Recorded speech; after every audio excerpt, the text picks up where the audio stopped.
Hi, my name is Al. In this video, I'm going to frame some artwork and show you how I display it.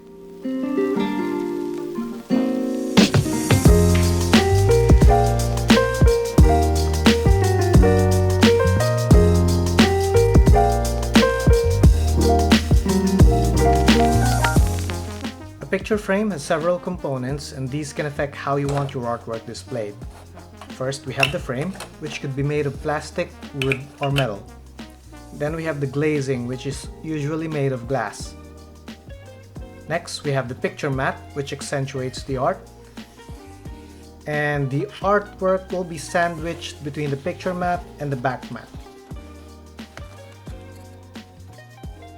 Lastly, we have the backboard, which has components at the back to either hang or make your frame stand.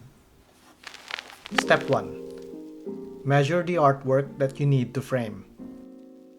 I have an A3 sized artwork featuring Evangelion Unit 01 made by Biglin Graphics.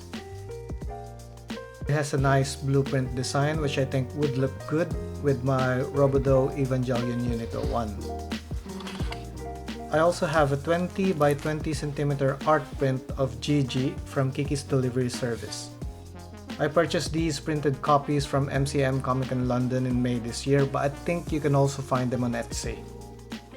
I also have 3 Gundam Fact File original artwork published by Di Agostini, featuring mobile suits piloted by Charles Nabel, also known as the Red Comet. These are roughly A4 sized, including a red picture mat. Step 2. Choose a frame. I chose an A3 sized simple black frame for the Evangelion Unit 01. I think it would fit this blueprint design. For Gigi, I chose a recessed box frame.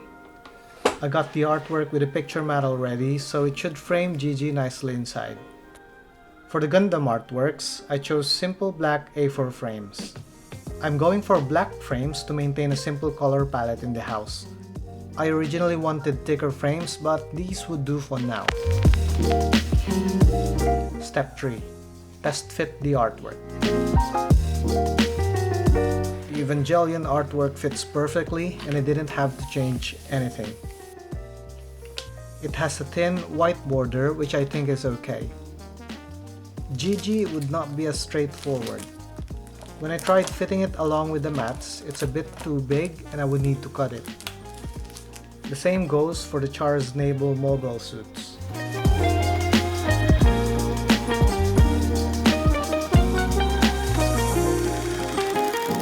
Step 4. Cut the mats to size. I'm using a hobby knife and a cutting mat in this process.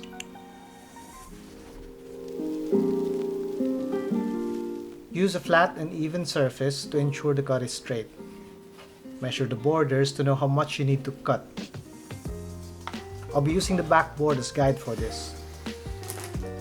Make sure you remove the artwork so you don't damage it. I'm cutting the mats from the top. This would position the artwork a few millimeters upward. I saw exhibits frame art this way. I don't know why, but it supposedly looks good. I'm cutting the picture mat towards the same direction, going deeper and deeper with each stroke until the part comes off. This will give you a more seamless cut. And then I'm cutting the sides. This needs extra care, otherwise the artwork would be offset either to the left or to the right, which would not look good.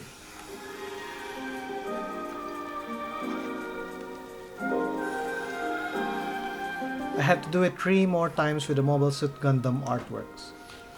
I acquired these a few years back from a vintage store and it was kept in pristine condition. The cardboard is harder and requires more blade strokes. Fortunately, it seems I get better with each one and it became easier in the end. One thing I realized though, it seems I need a bigger cutting mat and a proper table. Step 5. Place your artwork and display. Place your artwork inside your frame, making sure you get rid of any debris and unwanted particles inside. Clean the glazing or the glass if needed. And make sure the backing is locked properly so it does not fall when you hang it.